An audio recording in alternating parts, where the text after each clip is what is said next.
I can write part one of the story based on your preferences. I'll prepare it in simple, natural language with a human-centric tone, engaging the audience and ensuring it follows the guidelines you've set. Please hold on for a moment while I write it out. John lived in a city that always seemed to be buzzing, even on the quietest days. The streets were filled with people going about their lives, each with their own stories, their own struggles, their own dreams. For most, it was just another day in a routine life. But for John, his life had been anything but routine. John was in his early 30s now, but the pain from his past still felt like it had happened only yesterday. It was something he couldn't shake off, something that had lingered with him throughout his life, influencing every step he took. His younger brother Michael had vanished when John was a teenager. No one had any answers. The police were baffled, the family was devastated, and the search seemed endless. But after months of looking, there were no more leads, no more clues. Michael had simply disappeared. At first, it was hard for John to process what had happened. How could someone he loved so much, someone he had spent his childhood with, just vanish without a trace? He remembered the last time he had seen Michael. It was a normal day, nothing special. They had argued over something small, probably a toy or a silly game, as brothers often did. That was the last conversation they ever had. The disappearance had broken something in John. His family had been torn apart by it. His parents had grown quieter. Their smiles had become fewer, and the house, once full of warmth, now felt empty. It wasn't just the loss of Michael that hurt. It was the uncertainty, the not knowing where he was, what had happened, or if he was even alive. John tried to live a normal life after that. He went to school, graduated, and started working. But no matter how much time passed, the hole in his heart never filled. Every time he saw a lost pet poster, a missing person ad, or a news report about someone who had disappeared, he couldn't help but think of Michael. It felt as if his brother's face was always lurking somewhere in the background of his mind, reminding him of that deep, unhealed wound. Despite the pain, life went on. John found a steady job in an office, surrounded by people who were kind, but never really understood the depth of his grief. He tried to move forward, but the shadow of the past always lingered, especially at night when the world quieted down, and the memories of Michael crept into his thoughts. There were times when John would catch himself imagining what Michael would be like if he were still around. Would he be the same goofy kid who always made jokes and had an endless supply of energy? Or would he have changed, grown into someone different? These questions never seemed to have answers, and every time John thought about them, it made the loss feel more real. John had often wondered if he would ever know the truth. Would he find Michael one day? Would Michael ever come back, or was he lost forever? Those questions haunted him in his quiet moments, and though John didn't speak of them, they lived with him, like old, unread letters kept in a box under the bed. One day, as John was heading to work, he took his usual route through the city streets. The city was as busy as ever, people hurrying to get to their destinations, the hum of traffic filling the air and the constant motion of life all around him. He walked past the usual shops, the crowded cafes, and the loud billboards that towered over the streets. He had seen those billboards 1,000 times before, but on that particular day something caught his eye. It was a missing person ad, the kind that was all too familiar to him. But this one was different. The face on the billboard was hauntingly familiar. For a second, John thought it was just his imagination, his mind playing tricks on him. But as he stopped in his tracks and looked up at the image, his heart skipped a beat. It was a photo of a young man, someone who could easily pass for someone he knew. John's breath caught in his chest. He couldn't take his eyes off the image. The man in the picture had the same eyes as his brother, the same strong jawline, the same way he held his expression. Calm, yet uncertain, like someone lost in the world. The caption underneath read, "Missing person, Michael Stevens, last seen 18 years ago." The world around him seemed to fade away. The noise of the city, the people hurrying past him, everything seemed distant. It was as though time itself had paused in that moment. His mind raced as he struggled to comprehend what he was seeing. Could it really be him? Could this be his brother, the one he had spent years wondering about? John stared at the billboard, trying to make sense of what was happening. He felt his pulse quicken, his hands suddenly trembling. It couldn't be real, could it? Michael had been gone for so long. The thought of finding him now after all these years seemed impossible. Yet here it was, staring him in the face, his brother's name, his brother's image, right in the heart of the city. 1,000 thoughts rushed through his mind. What had happened to Michael all these years? Where had he been? Why hadn't anyone found him sooner? The questions swirled in John's head, but one thing was clear. This wasn't just a coincidence. This was something more. John didn't know how long he stood there staring at the billboard. He was aware of people walking around him, but he was in a daze, completely caught up in the moment. His mind was racing, his heart pounding in his chest. For the first time in years, a tiny spark of hope flickered inside him. What if, just what if, his brother was still out there, alive and somewhere in the world? As the world slowly began to return to its normal rhythm, John knew he couldn't just walk away. He couldn't let this moment slip by without doing something. He had to find out more. He had to know if this really was Michael. With one last glance at the billboard, John turned and walked briskly to the nearest phone booth. His hands still shaking, he picked up the receiver and dialed the number listed on the billboard. He didn't know what to expect, but he knew that something had just changed in his life. He couldn't let it go without finding the truth. John's hand trembled as he held the phone to his ear. The line clicked and a calm voice greeted him on the other end. "Hello, this is the missing persons hotline. How can I help you?" John cleared his throat, trying to steady his nerves. He had no idea what he was about to hear, but he knew one thing for sure. His life was about to change forever. "Hi," he said, his voice barely above a whisper. "I'm calling about the missing person ad.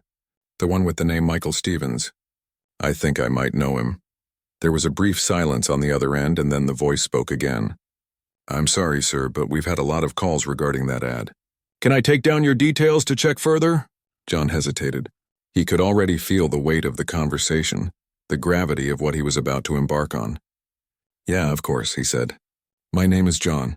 I think the person in the ad might be my brother." The operator's tone shifted slightly, more attentive now. "I understand, Mr. John. Let me take down your contact details and I'll forward your information to the team handling this case. They'll get back to you shortly. Please bear with me." John gave the details, though he was barely aware of what he was saying. His mind was racing, his thoughts all over the place. He was telling someone about his brother, someone who might have answers. For so long, John had carried the weight of not knowing. Could this really be the moment that changed everything? After what felt like an eternity, the call ended with a promise that someone would be in touch soon. John stood there for a moment, the phone in his hand, his heart still racing. He looked up at the billboard one last time, almost in disbelief. Was it really possible? Could Michael have been found after all this time? That evening, as John tried to go about his usual routine, the thought of Michael never left his mind. He kept picturing the face on the billboard, wondering if that really was his brother and what he had been through. It was as though a door had opened, one that he had long since given up trying to pry open. But now that door seemed ajar, and he could hear footsteps on the other side. The following day, as John sat in his office, the phone rang again. This time, the number on the screen wasn't familiar, but John didn't hesitate. His heart skipped a beat as he answered the call. "Hello? Mr. John?" The voice on the other end was calm, but there was a sense of urgency in it. "This is Emily from the missing persons team. I've been assigned to look into the case of Michael Stevens, and we've received your information. Can you tell me more about why you believe the person in the ad is your brother?" John felt his throat tighten. He didn't know where to begin, but he had to try. It's his face," he said, his voice cracking slightly. "The picture on the billboard, he looks just like Michael. I haven't seen him in years. He went missing when we were younger, and I haven't been able to stop thinking about him. I know it might sound crazy, but it's him. I know it." There was a pause on the other end of the line. Emily's voice was soft when she spoke again. "Mr. John, I understand how important this is to you and will make sure to look into it. But I need to ask you a few questions. Can you tell me what you remember about your brother? About the time before he went missing?" John closed his eyes for a moment, gathering his thoughts. He had to go back to that time, to the memories he had locked away for so long. "Michael, he was younger than me, but we were close. We did everything together when we were kids. We played video games, climbed trees, and fought over silly things. He was always full of energy, always happy. Then, one day he was just gone." The words felt like a weight lifting off his chest. John hadn't talked about Michael in so long. His family had rarely discussed it, and John had learned to bury it deep inside. But now with Emily's gentle questions, he found himself opening up again. "When did he go missing?" Emily asked, her voice soothing but professional. 14 years ago, John replied, his voice growing distant. "I was 14 and he was 10. He went out to play and we never saw him again. My parents, the police, everyone searched. But there were no signs. No clues, nothing." Emily's voice softened. "I'm so sorry, Mr. John, I can't imagine what you've been through. But we'll do everything we can to find the truth." The conversation continued, and Emily asked John to provide more details about his brother's appearance, their family dynamics, and the circumstances of Michael's disappearance. It felt surreal to be talking about it, but John was grateful for the chance to finally share what he had held inside for so long. After the call, Emily assured John that she would pass along the information to the team handling the case, and they would look into the connection between the photo on the billboard and his brother. She promised to keep him updated. For the rest of the day, John couldn't focus. His thoughts were consumed by what Emily had said. Could this really be Michael? What had happened to him all those years? John was desperate to know, but he also knew that answers wouldn't come easily. After all this time, would they even be able to find out what had happened to his brother? That evening, as he sat alone in his apartment, John couldn't shake the feeling of anticipation that had settled over him. His heart was full of hope, but also dread. What if it wasn't Michael? What if this was all some terrible mistake? The uncertainty gnawed at him, but he refused to give up. This was the closest he had come to finding out the truth in years, and he wasn't about to let it slip away. As the days passed, John waited anxiously for any news. He found himself walking past the billboard every day, staring up at Michael's face as though it held the key to everything. The city felt different now, as though something was shifting beneath the surface. Finally, after what seemed like an eternity, Emily called again. John's heart pounded as he answered the phone. "Mr. John," Emily said, "we've been able to confirm that the person in the ad is indeed Michael Stevens. We've made contact with him, and we've arranged for you to meet him in person. It's been a long journey, but it's finally happening." John's breath caught in his chest. He could hardly believe it. After all these years, after the endless waiting, Michael was alive. He was out there, and soon, John would finally get to see his brother again. The next few days felt like a blur as John made preparations for the meeting. He didn't know what to expect, but he knew that it would be the most important moment of his life. The days leading up to the meeting felt like a whirlwind for John. Each passing moment was filled with a mixture of emotions: excitement, fear, and an overwhelming sense of disbelief. After all these years of wondering, of hoping for a sign, he was finally going to see his brother again. But at the same time, John couldn't shake the fear that the reunion might not live up to the expectations he had carried for so long. What would he say to Michael? Would they even recognize each other? And most importantly, what had happened to him all these years? The meeting was scheduled for a quiet park just outside the city. It was a peaceful open space with trees and benches scattered around, the kind of place where people could go to clear their minds or reflect. John had been to this park many times before, but today it felt different. Today it was the place where everything would change. John arrived early. His hands were sweaty and his heart was pounding in his chest. He kept pacing back and forth, unable to sit still. It had been so long since he had seen Michael, and now the moment he had dreamed about for years was finally here. But what if it wasn't what he expected? What if Michael wasn't the same? What if the person he was about to meet wasn't the brother he remembered? As he stood there staring at the path that led into the park, John tried to calm his thoughts. He reminded himself that no matter what happened, this was still a momentous occasion. Michael was alive, and that was all that mattered. The minutes ticked by, each one feeling like an hour. Finally, John saw a figure walking down the path. At first, he didn't recognize the person, but as the figure got closer, something inside him stirred. It was Michael, but he looked different, older, more worn, like someone who had been through a lot. His clothes were simple, faded, and a little too big, but the face was unmistakable. The same eyes, the same nose, the same way he walked, it was him. John's heart stopped for a moment. He felt a lump form in his throat as he watched Michael approach. His mind was racing, unsure of how to react.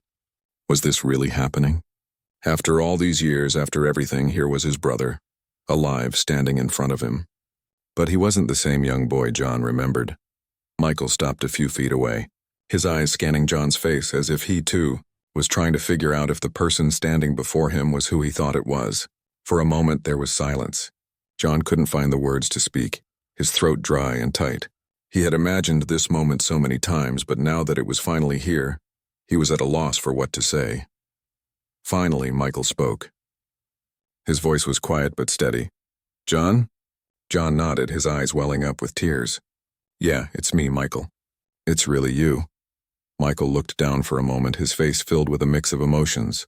Surprise, confusion, and something deeper that John couldn't quite place. Then, without saying another word, Michael stepped forward and wrapped his arms around John. It was a hug that spoke volumes, a hug that carried years of longing, pain, and relief. For a long moment, they just stood there holding each other.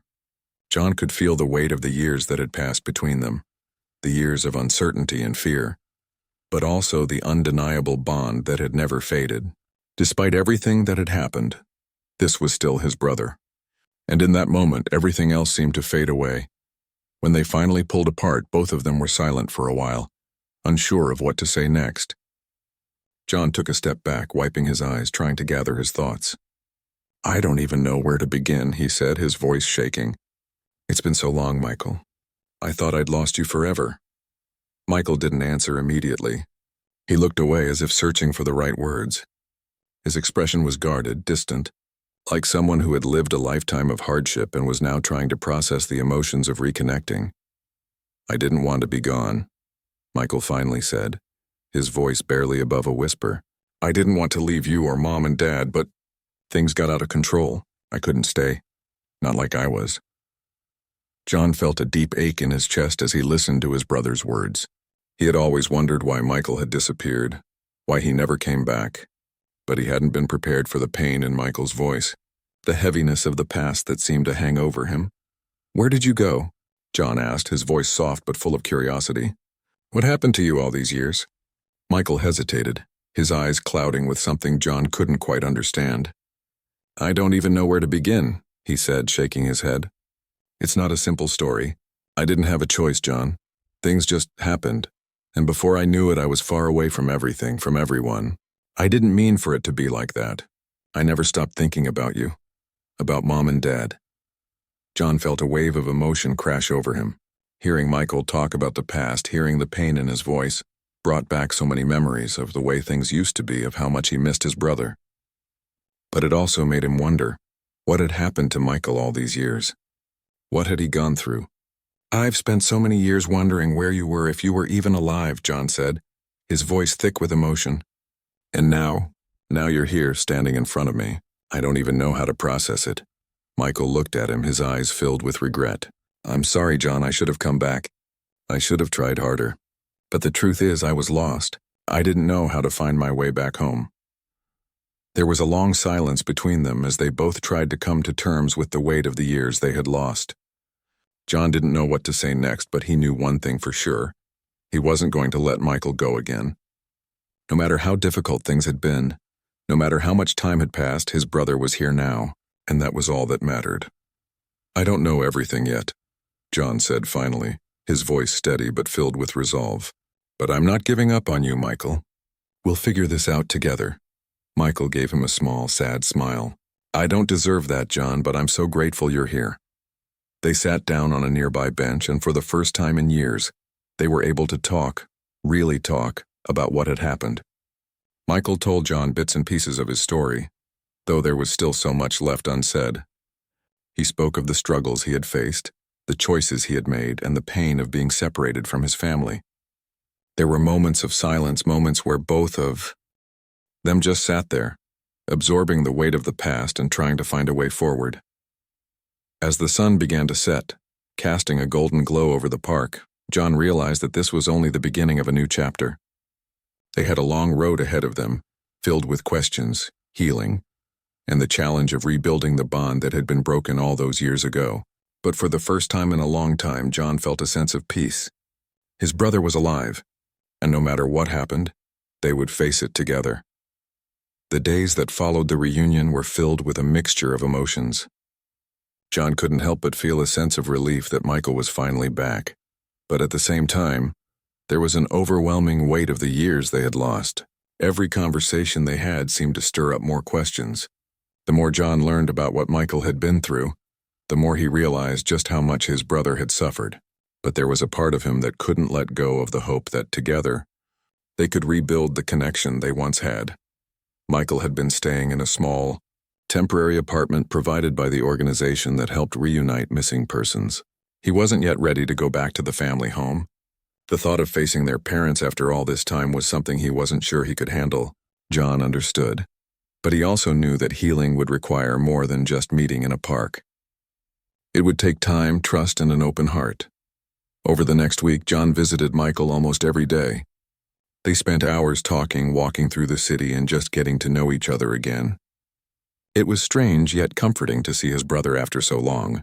Michael had changed, but there was a familiarity in the way they interacted, in the way they joked and teased each other like they had when they were kids.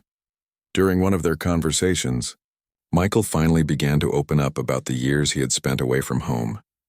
His voice was quiet, and his eyes would often wander as he spoke, as if he were still trying to make sense of everything that had happened. "I didn't choose to disappear, John," Michael explained one evening as they sat on the couch in his apartment. It happened. Things spiraled out of control so quickly. I was young, confused, and I didn't know who to turn to.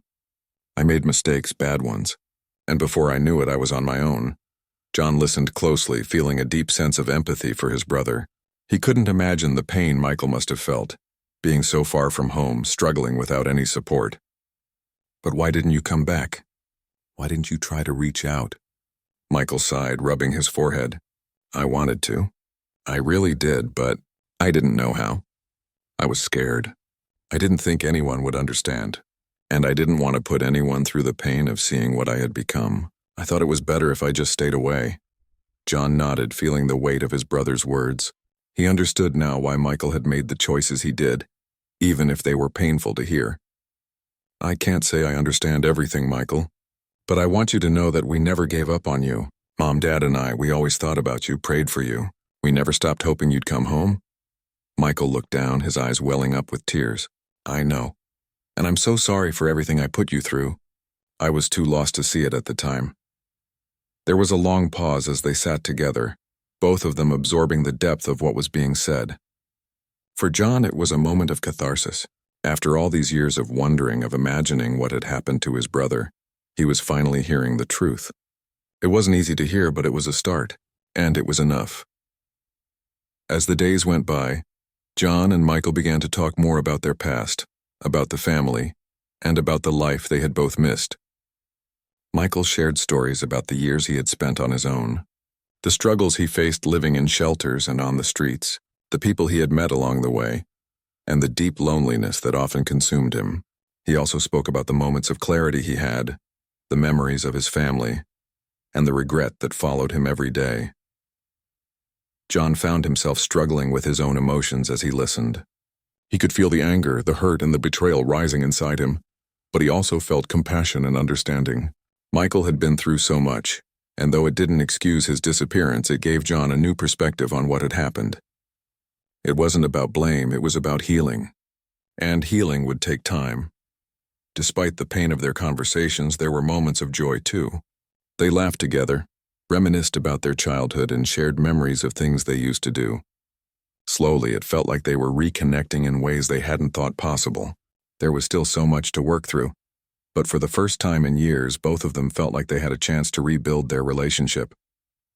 After a few more days, John suggested they go visit their parents. It had been a long time since Michael had seen them, and while John wasn't sure how it would go, he knew it was an important step. Michael hesitated at first, his fear of facing their parents still weighing on him. But after a lot of convincing, he agreed.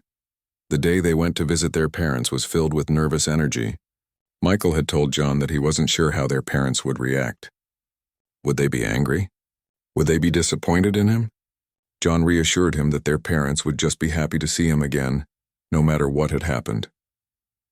When they arrived at their parents' house, John could feel the tension in the air. The front door was slightly ajar, and as they stepped inside, the familiar scent of their home hit John. It felt surreal, like a dream he wasn't sure he wanted to wake up from. "Mom, Dad?" John called out softly, his voice shaky. Their mother appeared first, her eyes widening in surprise as she saw John standing there. But when her gaze shifted to Michael, her expression softened. She took a step forward, her hand flying to her mouth as tears welled up in her eyes. "Michael," she whispered, as though she couldn't believe what she was seeing. Michael stood there, frozen, unsure of what to do. It had been so long since he had seen his mother, and the emotions that flooded through him were almost too much to bear. Slowly, he stepped forward, and their mother rushed into his arms. "I can't believe it," she said, her voice choked with emotion. "I thought I'd lost you forever." "I'm sorry, Mom," Michael whispered, his voice thick with tears. "I didn't know how to come back. I was too lost." Their father joined them then, his face a mixture of shock and disbelief.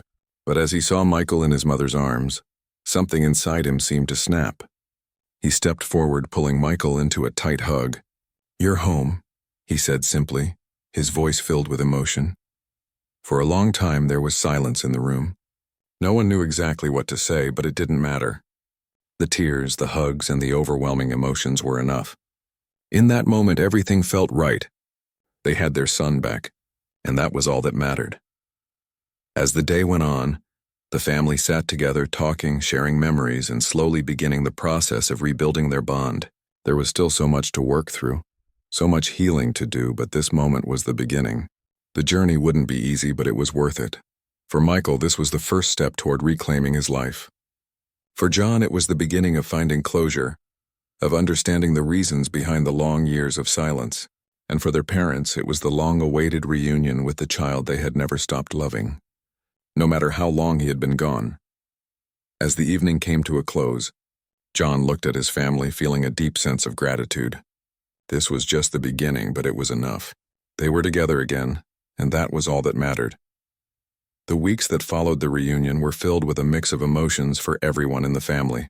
While there was a sense of relief that Michael was home and safe, there was also the weight of all the years that had passed.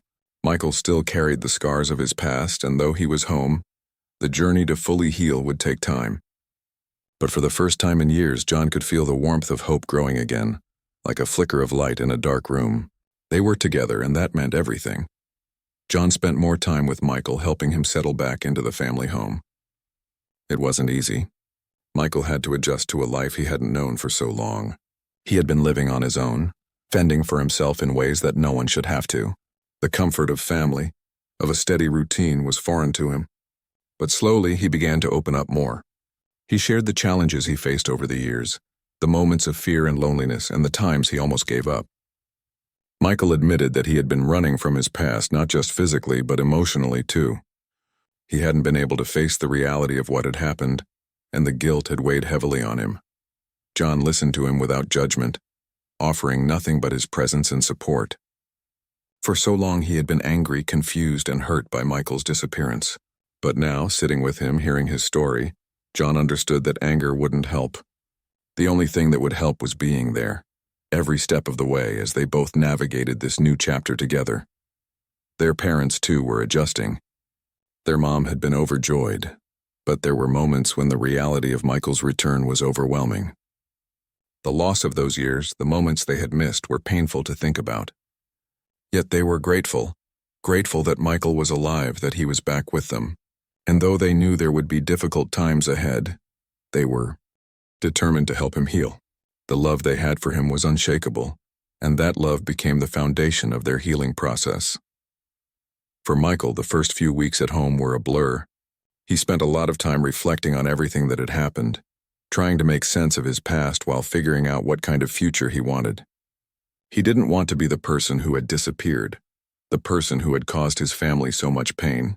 He wanted to be someone they could be proud of, someone who could help them heal as well. He began to attend therapy sessions, not just to understand what had happened to him, but to understand how to move forward. The process wasn't easy, and there were days when Michael felt like he was taking 2 steps backward for every step forward. But he was committed to the journey. He knew it wasn't going to be quick, but he was willing to do the work. John noticed the change in his brother. The anger and frustration that had once consumed him were slowly replaced by a sense of peace. It wasn't perfect, but it was progress. Michael was learning to forgive himself, to accept that the past couldn't be undone, but that the future was still his to shape. As for John, the journey was different but no less important. He had spent so many years wondering if he would ever see his brother again, if they would ever have the chance to reconnect. Now that they were together, John found himself rediscovering the bond they had shared as children. It wasn't the same as it had been, but it didn't have to be. They were building something new, something stronger, built on understanding, empathy, and love. Over time, the family began to find a new rhythm. The pain of the past was still there, but it wasn't as sharp.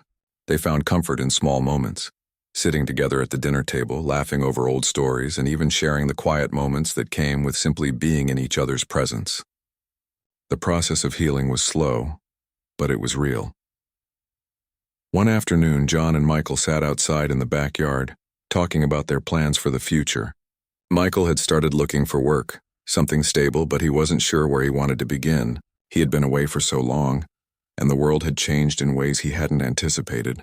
But John was there to support him, helping him navigate the new landscape, offering advice, and encouraging him to take things one step at a time. "I just don't want to mess things up again," Michael confessed, his voice full of uncertainty. "I don't want to disappoint anyone." John looked at him, his expression kind but firm. "You're not going to mess things up, Michael. You've already come so far. Don't focus on the past. Focus on the future. You have a chance to make things right, and I believe in you." Michael nodded, a small smile tugging at the corner of his mouth. "Thanks, John. I don't know what I'd do without you." The two of them sat there in comfortable silence, the sun casting a warm glow over the yard. It felt like everything was beginning to fall into place. Slowly but surely, they were finding their way back to each other. As the months went by, Michael began to rebuild his life. He found a job at a local cafe working as a barista. It wasn't glamorous, but it was a start. It gave him a sense of purpose, something he had been missing for so long. He started making new friends, people who didn't know about his past, people who accepted him for who he was in that moment. John continued to support him, encouraging him to keep moving forward, but he also gave him space when needed. The two of them found a balance, learning how to be brothers again after all those years apart. One evening, as they sat together in the living room, Michael turned to John with a thoughtful expression on his face. "I never realized how much I missed this," Michael said, his voice quiet. "I used to think I didn't need anyone, that I could do it all on my own. But being back here with all of you, it's like I finally found a place where I belong." John smiled, feeling a deep sense of warmth in his heart. "You've always belonged here, Michael. It's just a matter of realizing that you don't have to face the world alone." Their parents, too, found peace in seeing their son thrive. They had their moments of worry, but they knew that Michael was on the right path. It wasn't easy, but as a family they were facing the challenges together. The road ahead wasn't without its bumps. There were still moments of doubt, moments when Michael questioned whether he was truly worthy of this second chance. But with every step forward, he grew stronger. He began to realize that his worth wasn't defined by his past, but by the choices he made each day. And for John, watching his brother come into his own was a gift. It was a reminder that even in the darkest of times, there was always hope. They had lost so many years, but they still had time left to make new memories, to rebuild their relationship, and to support each other through whatever came next. As time passed, Michael grew more confident in himself. He moved into a small apartment on his own, but he still visited John and their parents regularly. The bond between the family had been tested, but it had emerged stronger, built on the foundation of love, patience, and understanding. One evening, as they gathered for a family dinner, Michael raised his glass, a genuine smile on his face. "To second chances," he said, his voice full of gratitude. "And to family." The rest of the family raised their glasses in agreement, their hearts full. They had been through so much, but they had come out the other side stronger together.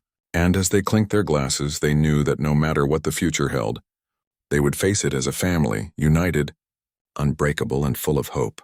As time passed, life began to settle into a new rhythm for everyone. Michael had grown more confident in himself, and the shadows of his past were beginning to fade, though not entirely. He still had moments of doubt, times when the weight of his years away from home would catch up to him. But those moments were fewer and further between, and when they did come, he had his family to lean on. John watched his brother's transformation with a sense of pride. It was hard to believe that the brother who had once disappeared without a trace, the brother who had caused so much worry and pain, was now a person rebuilding his life. It wasn't easy, but it was real. Michael had kept the job at the cafe, and he was even promoted to shift manager after a few months. It wasn't the job of his dreams, but it was stable, and it gave him a sense of purpose. He was learning how to navigate the everyday struggles that John had taken for granted. The simple things like paying bills on time, managing his schedule, and building relationships with colleagues. Michael had lived so much of his life in survival mode, just getting by, that these ordinary tasks felt like victories to him. Despite his growing independence, Michael continued to visit John and their parents regularly. He still struggled with the thought of returning to their old family home full-time, but he knew it was something he would eventually have to face. It wasn't just about the physical house. It was about confronting the past and finding peace with what had happened. One evening, as they sat together in the living room, Michael brought up the subject for the first time in a long while. "I've been thinking a lot about moving back in with you guys," he said, his voice cautious. "I don't know if I'm ready, but I think I need to. I've been running from it for too long." John looked at him, his expression thoughtful. "Whenever you're ready, Michael. We'll be here for you no matter what, but don't feel like you have to rush it. It's a big step." Michael nodded, appreciating his brother's understanding. He wasn't sure if he was ready, but the idea of coming home, of fully rejoining the family, was beginning to seem more possible. The house was where he had grown up, where he had spent his childhood with John, where the family had shared so many memories, both good and bad. It was where his past had started, and maybe, just maybe, it was where his healing could continue. The family had changed since his disappearance. They were no longer the same people they had been when Michael left. Their lives had been altered by his absence, and in a way, they had all learned how to move forward without him. But now that he was back, the dynamic was shifting again. It wasn't easy, and there were still moments of discomfort, but the love between them remained. John had his own journey to go through too. It wasn't just about supporting Michael anymore. It was about rediscovering his own sense of peace.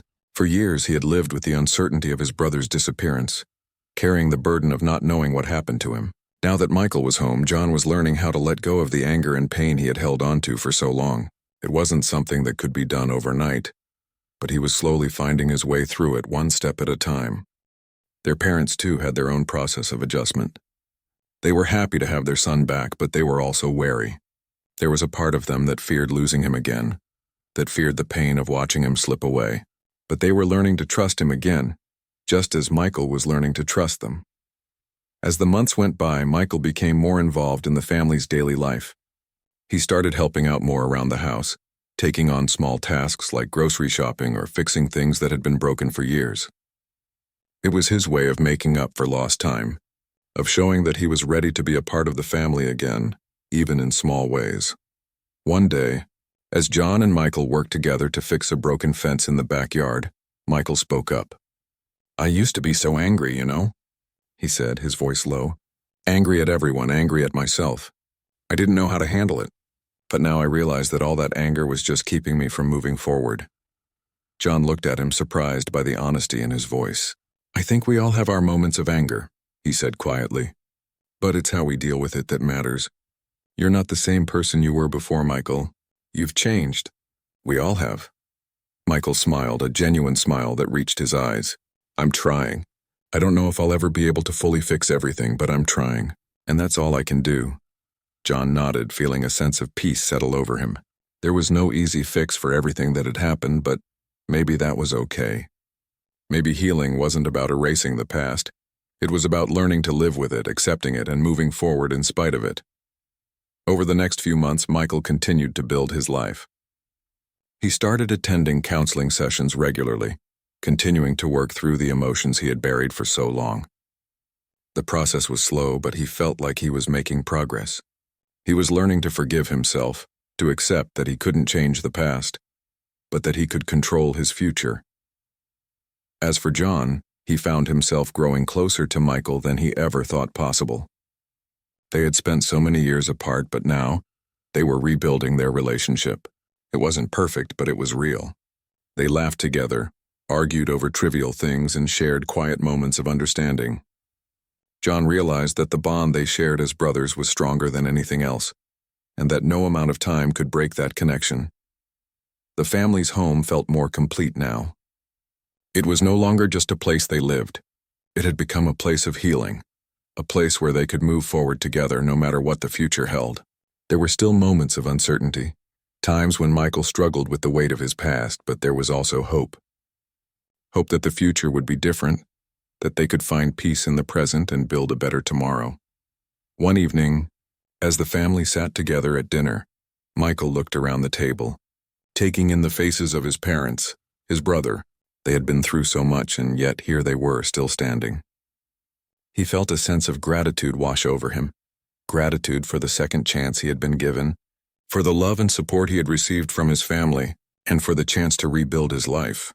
"I know I've said it before," Michael began, his voice soft but steady, "but I'm really grateful. For everything. For all of you." John smiled at him, his heart full. "We're glad you're here, Michael." "We're glad you're home." And as they sat there, sharing a meal and enjoying each other's company, they knew that no matter what challenges lay ahead, they would face them together. They were stronger now, their bond forged in the fires of their past struggles, and they had come out the other side with a deeper understanding of what it meant to love and forgive. The future was uncertain, but one thing was clear: whatever it held, they would face it as a family, together,